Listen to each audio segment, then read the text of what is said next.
в инициативата "Аз съм българче". Скъпи приятели, щастлив съм да ви поздравя за прекрасната инициатива, която сте започнали и успешно развивате. Стихотворението "Аз съм българче" заема специално място не само в родната литература, но и в сърцето на всеки един българин. Безсмъртните думи на великият Иван Вазов са ценен урок по родолюбие, превърнал се в символ на обич към Отечеството.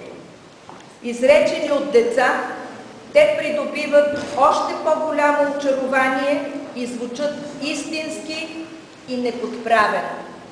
Използвам възможността да честитя празника на млади приятели, които ще се включат в едновременното рецитиране на стихотворението, както и организаторите на Академика БГ, които ги поощряват и подкрепят.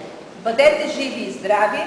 1 юни 2012 година, Росен Плевнелиев, президент на Република България.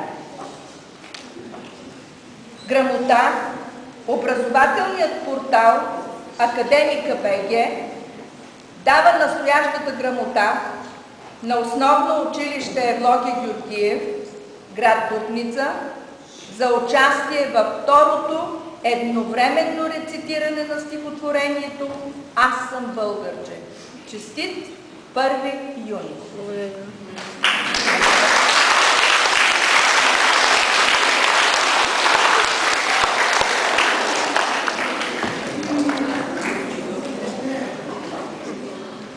Аз съм българче и силна. Аз съм българче и силна.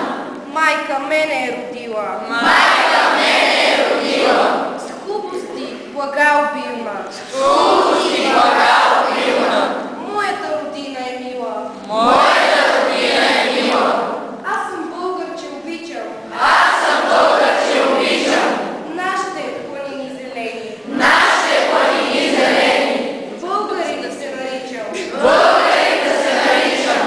Първа радост е за мене. Първа радост е за мене. Аз съм българче свободно. Аз съм българче свободно.